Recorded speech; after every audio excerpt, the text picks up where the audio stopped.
Hi and welcome to my channel. இன்றைக்கி பார்க்க போகிறது களியும் கருவாட்டு குழம்புங்க. யார் யாருக்கு களியும் கருவாட்டு குழம்பும் பிடிக்குன்னு கமெண்ட் பண்ணுங்கள். இப்போ எப்படி குழம்பு பண்ணலான்னு பார்க்கலாங்க. ஒரு வாணலியில் கொஞ்சமாக எண்ணெய் விட்டுங்க. ஒரு கப்பு வெங்காயம், ஒரு 20-25 பூண்டுங்க, 20-25 பல்லு பூண்டு போட்டுட்டுங்க. இது ரெண்டையும் நல்லா வணக்கிட்டு இதில் ஒரு 2 தக்காளி பழங்க அதையும் போட்டு தக்காளி நல்லா மேஷ் ஆகணுங்க. நல்லா மேஷ் ஆகி வந்ததுக்கப்புறமா நமக்கு தேவையான பொருள் எல்லாத்தையும் சேர்த்திக்கலாங்க. தக்காளி நல்லா குழஞ்சிருச்சுங்க. இப்போ இதில் கொஞ்சமாக மஞ்சத்தூள், கொத்தமல்லி தூள், சாம்பார் பொடிங்க எல்லாத்தையும் போட்டுட்டு இதில் ஒரு 1/2 கப் அளவுக்கு தேங்காய் போட்டு வணிக்குட்டி இதை ஆறணுன்னு அரைச்சி எடுத்துக்கலாங்க. கொஞ்சமாக எண்ணெய் விட்டுங்க. கடலை எண்ணெய் தான் விட்டுருக்கேன். அதில் கடுகு போட்டுக்கணுங்க. கடுகு நல்லா பொரிஞ்சதுக்கப்புறமா இதில் கருவேப்பிலை போடணுங்க. நான் கருவேப்பிலையும் தட்டியும் ஒட்டுக்க வச்சு கமுத்திட்டேங்க. எல்லாம் படப்படப்படன்னு மேலே பட்டுதுங்களா. கடுகு நல்லா பொரிஞ்சோன்னே கருவேப்பிலையையும் அதையும் ஒட்டுக்க போட்டு கமுத்தியாச்சுங்க. கருவேப்பிலை நல்லா இதாகி வந்துருச்சுங்க. ஒரு 200 கிராம் கத்திரிக்காய்ங்க. கத்திரிக்காய் ஒரு 2-3 செகண்டு நல்லா எண்ணெயில் வணக்கிடலாங்க. அப்போ தான் அது நல்லாயிருக்கும். இது நல்லா எண்ணெயில் வணங்கினதுக்கப்புறமாங்க நம்ம அரைச்சி வச்சுருக்கிற விழுதையும் இதில் கலந்துக்கலாங்க. கலந்துட்டு இதுக்கு தேவையான அளவுக்கு, குழம்புக்கு தேவையான அளவுக்கு உப்பு, இது ஃபஸ்ட்டு கொஞ்சம் கம்மியாகவே போட்டுக்கலாங்க. ஏன்னா கருவாட்டிலையும் உப்பு இருக்கும். அதனால் எந்த அளவுக்கு கொஞ்சம் ஒரு நூல் கம்மியாக போட்டுட்டு அப்புறம் வேணுன்னா கூட அப்புறமேட்டு போட்டுக்கலாங்க. கொஞ்சம் தண்ணி விட்டுட்டு இது நல்லா கொதிக்க விட்டுடலாங்க. இப்போ வெதுவெதுப்பான சுடுதண்ணி இல்லைங்க, ஒரு 2-3 டைம் இந்த கருவாடை நல்லா கழுவி எடுத்துக்கலாங்க. இது கறிக்கருவாடுன்னு சொன்னாங்க, எனக்கு கரெக்டாக பேர் தெரில. இது ஒரு 2-3 டைம் நல்லா கழுவி எடுத்துட்டோமாங்க. இதில் இருக்கிற உப்பு, அந்த மணல் இதெல்லாம் போயிடுங்க. நல்லா க்ளீன் ஆகிக்கும். 3 டைம் நல்லா கழுவிட்டேங்க. இப்போ கத்திரிக்காய் நல்லா வெந்துருச்சு. இதில் அந்த கருவாட்டை நம்ம சேர்த்திடலாங்க. கருவாட்டு போட்டு ஒரு 5 நிமிஷம் இருந்தால் போதுங்க. ஏன்னா ஏற்கனவே நம்ம சுடுதண்ணியில் கழுவிட்டங்களா, ஒரு 5 நிமிஷம் இருந்தால் போதும். இப்போ 2 சேர்ந்து நல்லா கொதிக்குதுங்க.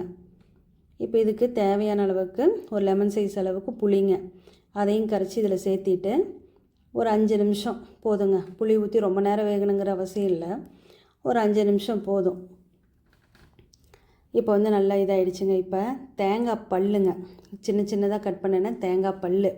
எங்கள் அம்மா இப்படி தான் குழம்பு வைப்பாங்கன்னு எங்கள் அம்மா சொல்லுவாங்கங்க. எங்கள் அம்மா இப்படி தான் வைப்பாங்கங்க. நான் இப்போ எங்கள் அம்மாட்ட கற்றுக்கிட்டேன். ஆனால் இந்த கருவாட்டு குழம்புல இந்த தேங்காய் தான் டேஸ்ட்டாக இருக்குங்க. ஒரு ஹாஃப் டீஸ்பூன் அளவுக்கு வெந்தய பொடிங்க போட்டுட்டு குழம்பு ஒரு கொதி வந்தோன்னே ஆஃப் பண்ணிடலாங்க. அவ்வளோதாங்க, குழம்பு ரெடி ஆகிடுச்சு. இப்போ பாருங்கள், ஆஃப் பண்ணி ஒரு 5 நிமிஷம் கழித்து குழம்பு இப்படி இருக்குதுங்க.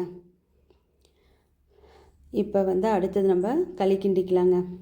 1/2 கிலோ ராகி மாவு எடுத்தங்க. இந்த டம்ளரில் 3 டம்ளர் வந்தது. 9 டம்ளர் தண்ணி ஊற்றிருக்கிறேங்க.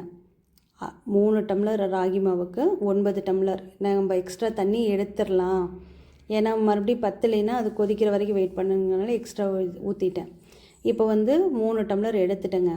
இப்போ 6 டம்ளர் தண்ணி இதில் இருக்குது. கொஞ்சமாக உப்பு போட்டுட்டுங்க. ஒரு கொதி வந்ததுக்கப்புறமா ஆரி மாவை இதில் கலக்கிக்கலாங்க. ஆரி மாவு போட்டோன்னே நம்ம கலக்கக்கூடாதுங்க. அப்படி கலக்கினோமா இது மாவு எல்லாம் கெட்டி ஆகிடும். நமக்கு களி அங்கங்கே உருண்டையாக வந்துடுங்க. இந்த தண்ணி மேலே வரணும், ஆரி மாவு உள்ளே போயிடணுங்க. அப்போ தான் நம்ம கிண்டணும். அது வரைக்கும் ஒரு 2-3 நிமிஷம் நீங்கள் வெயிட் பண்ணிங்கனாவே அதை வந்துடும். அந்த மாதிரி இதை பாருங்கள், இப்போ ஃபுல்லாக நுரைச்சிக்கிட்டு தண்ணி மேலே வந்துருச்சு, மாவு கீழே போயிடுச்சுங்க. இப்போ விஸ்கில் தான் வச்சு இது பண்ணணுங்க. அது கொஞ்சம் கஷ்டம்தாங்க ஃபஸ்ட்டு. அப்புறம் அது சிம்மில் வச்சுட்டு நல்லா விஸ்கில் நம்ம போட்டோமா இதாகிக்குங்க. எனக்கு வேறு ஹேண்டில் வேறு கண்டு வந்ததுங்களா. அப்புறம் களிக்கவையை வச்சு தான் போட்டு நல்லா இது பண்ணணுங்க. எடுத்து கீழேயும் வச்சு களிக்கவையில் சரி பண்ணிவிட்டு அப்புறமேட்டு சரியாக போச்சு அது.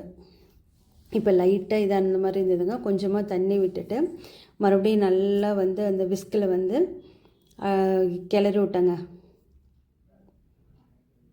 இது நல்லா வேகிற அளவுக்கு நம்ம வெயிட் பண்ணணுங்க. இப்போ நல்லா அது இப்போ பார்த்திங்கன்னா கலரே மாறிக்கிச்சு பாருங்கள். ஆரி மாவு கலரே மாறிக்கிச்சு. இப்போ பபுள் வரும். இப்போ சுற்றியும் எல்லாத்தையும் நம்ம எடுத்து விட்டுட்டுங்க. ஒரு தட்டு போட்டு அப்படியே ஒரு 5 நிமிஷத்துக்கு மூடி வச்சுட்டோமாங்க.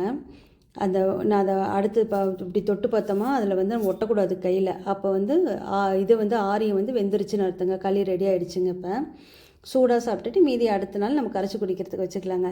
பிடிச்சிருந்தா லைக் பண்ணுங்கள், ஷேர் பண்ணுங்கள், சப்ஸ்கிரைப் பண்ணுங்கள், கமெண்ட் பண்ணுங்கள். தேங்க்யூ ஃபார் வாட்சிங்.